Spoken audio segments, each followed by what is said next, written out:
और ये हमारे प्रिय छात्र, आज हम लोग त्रिकोणमितीय के मानक सारणी के बारे में हम लोग जानेंगे। और आज मैं आपको ऐसा विधि बताऊंगा, ऐसा नियम बताऊंगा कि आपको रटने की जरूरत नहीं पड़ेगी। सिर्फ आप कुछ माइंड, जो भी हम बताने जा रहे हैं उस चीज को आप माइंड में दोहराइए और खुद प्रयोग कीजिए घर में आप लिखने का। मतलब जब आप कोशिश कीजिएगा घर में इस नियम से लिखने के लिए, एक बार यदि अपने से लिख लिया इस नियम को तो आपको ये नियम याद हो जाएगा। जब ये नियम आपको याद हो जाएगा तब आपको रटने की जरूरत नहीं पड़ेगी। और ये नियम यदि आपको याद हो गया तो आप किसी और बच्चे को भी बता सकते हैं। तो चलते हैं, क्या नियम है। तो जैसे हम लोग को मान लिखना होता है तो पहले हम लोग 0 डिग्री से स्टार्ट करते हैं। 0 डिग्री हो गया, उसके बाद 30 डिग्री हो गया, उसके बाद 45 डिग्री हो गया, उसके बाद 60 डिग्री हो गया, उसके बाद 90 डिग्री हो गया। अब जैसे हमको साइन का मान लिखना है, साइन थीटा का,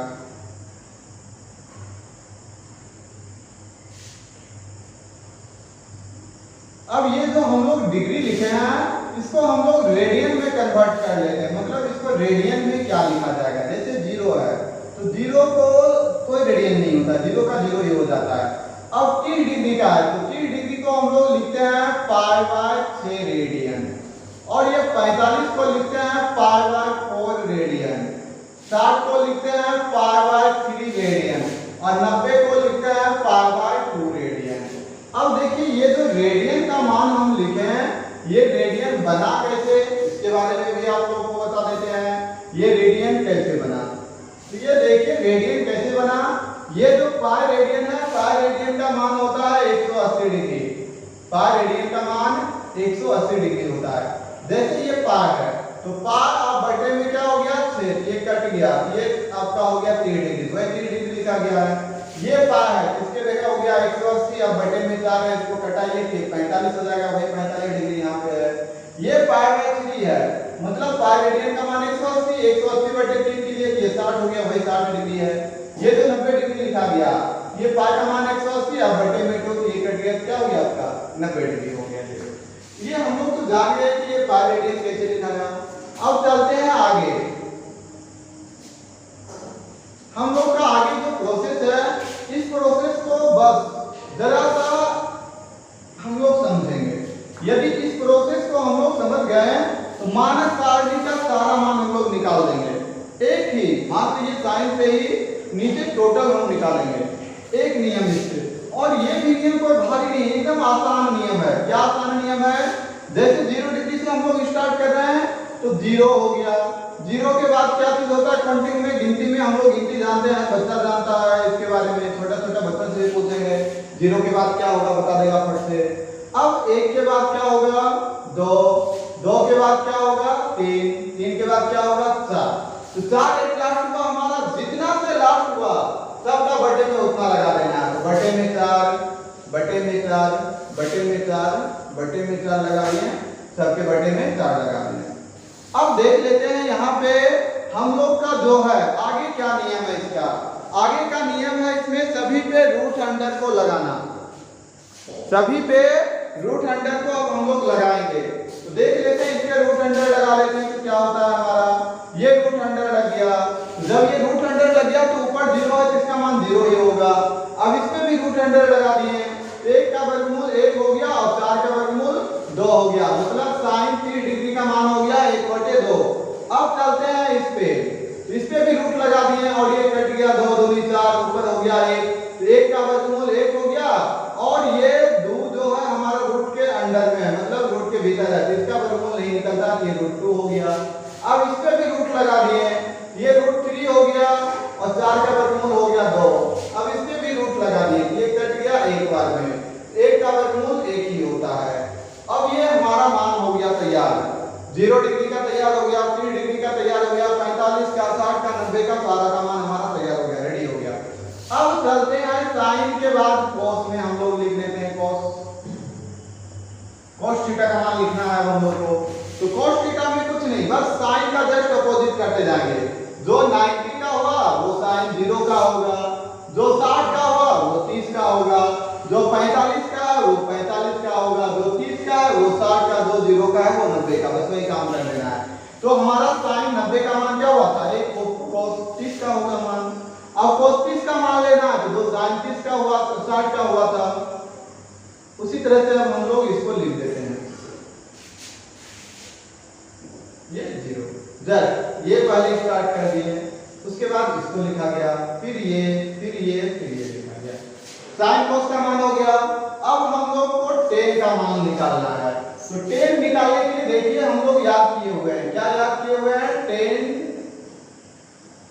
थीटा बराबर sin थीटा बटे cos थीटा। देखिए हम लोग दिमाग लगा रहे हैं, ये सब नहीं तो हमको याद करना पड़ता, रटना पड़ता। अब हम लोग रटने की जरूरत नहीं, कुछ माइंड चलाते हैं और सारा का मान हम लोग लिख देते हैं। जरा सा कैलकुलेशन करना है बस, और कुछ नहीं, इसमें कैलकुलेशन करके मार्क काटने को उड़ा देना है कट से। अब tan थीटा में आते हैं, tan थीटा के लिए होता है sin थीटा बटे cos थीटा। तो ये देखना हमारा sin थीटा का मान हमारा 0 डिग्री का क्या है 0 और इसका 1। तो जब ये ऊपर 0 है नीचे 1 है तो इसका मान क्या हो गया 0। तो यहाँ पे क्या लिख देंगे हम लोग 0। अब यहाँ पे आ जाते हैं, बस इसके नीचे क्या करना है, लाइन लगाना है, मतलब डेडिट लगाना है, चिन्ह लगाना है, बटे का चिन्ह लगाना है। ऊपर हो गया 1/2 और नीचे हो गया यहाँ पे √3/2। ये टोटो खत्म, तो बच गया हमारा 1/√3। ये हमारा हो गया tan 3 डिग्री का मान 1/√3। अब आ जाना है यहाँ पे 45 डिग्री में लिखना है। तो sin 45 डिग्री, तो sin 45 डिग्री का मान क्या है 1/√2 और इसका cos का क्या है 1/√2। ये √2 खत्म हो गया, बच गया क्या 1। तो sin 45 का मान हो गया 1। अब आगे आ जाते हैं 60 में निकालना है। तो पहले sin 60 का लिख लेते हैं। sin 60 का क्या है √3/2 और cos 60 का 1/2। ये 1/2 में से 2 कट गया तो बचा हमारा सिर्फ √3। ये हमारा हो गया tan 60 का मान √3।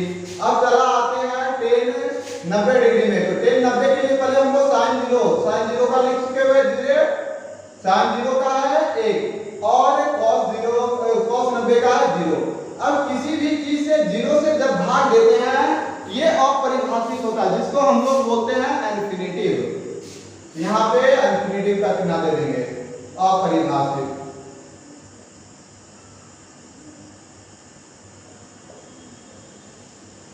अब हमारा हो गया ये tan का। अब tan के बाद चलते हैं हम लोग cot में। क्या चीज में चलना है अब हम लोग को, cot में चलना है। cot थीटा में आ जाते हैं। cot थीटा आप जैसे sin का अपोजिट किए थे ना cos वाला में, बस यहाँ आप अपोजिट कर दीजिए, अन्यथा आप ये भी काम कर सकते हैं। cot थीटा बराबर cos थीटा बटे sin थीटा। ये काम भी आप लोग कर सकते हैं, जैसे tan के लिए किया गया था, tan के लिए किया गया था। तो यहाँ पर भी वो भी काम कर सकते हैं आप लोग। जैसे ये 0 है, ये बटे में है, ये जस्ट इसका उल्टा कर देना है, मतलब 1/0। या वो नियम नहीं याद रखना है हम लोगों को, ये वाला यदि कैलकुलेशन करने में ज्यादा समय लग रहा है तो जस्ट tan को उल्टा कर देंगे, जैसे यहाँ sin से उल्टा किया गया था। तो देख लेते हैं sin 90 tan 90 का मान क्या है, अपरिभाषित इन्फिनिटिव। तो ये इन्फिनिटिव दे दिए हैं।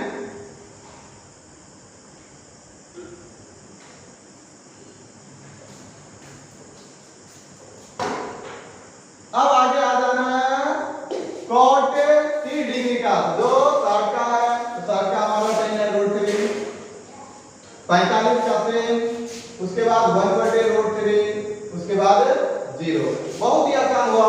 जो हम tan का निकाले हैं उसी का उल्टा कर देंगे, जो हम sin का निकाले थे उल्टा कर देंगे तो वो cos का हो जाएगा, tan का cot हो गया। अब आ जाते हैं sec में।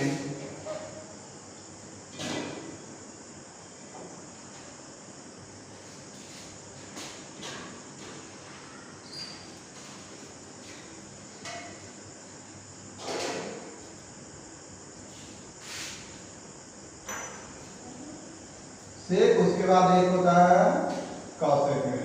अब सेक के लिए हम लोग सूत्र याद किए हुए हैं। तो सेक के लिए क्या सूत्र याद किया गया है, तो आप लोग जानते हैं सेक के लिए होता है 1/cos थीटा।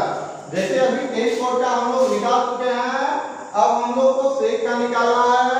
तो सेक के निकालने के लिए हम लोग करते हैं सेक थीटा बराबर 1/cos थीटा। थीटा, इससे हम लोग सारा मान निकाल लेंगे।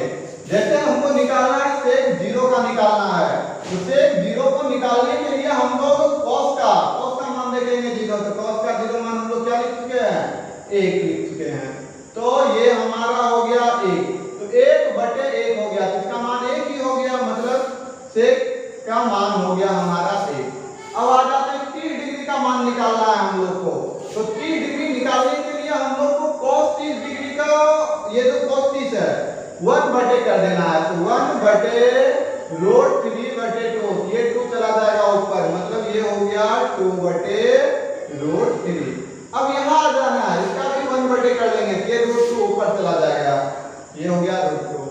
अब cos का 1/2 है, इसको जब 1/2 करेंगे तो ये हो गया आपका 2, ये आपका ऊपर यहाँ 1 लगाते हैं, ये वाला क्या हो जाएगा, 0 से किसी भी चीज में भाग देते हैं तो हो जाता है अपरिभाषित, ये हो गया आपका अपरिभाषित। अब जस्ट अपोजिट, जैसे हम लोग किए थे साइन में cos, tan में cot, sec में cosec, तो cosec को भी अपोजिट कर देंगे, sec का अपोजिट कर देंगे, cosec का बन जाएगा क्या अपोजिट, मतलब जो 90 का वो मान 0 का हो जाएगा। ये sec 90 का मान देखते हैं अपरिभाषित, तो sec 0 का मान क्या हो जाएगा, अपरिभाषित हो जाएगा।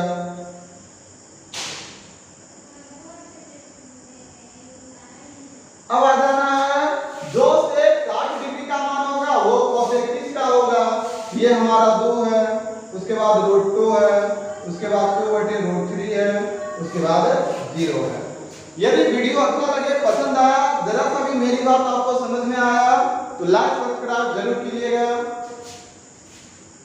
और जो भी नियम बताया गया, ये नियम यदि आप सीख गए, ये इस नियम को किसी और बच्चे को भी आप समझाइए, ताकि आप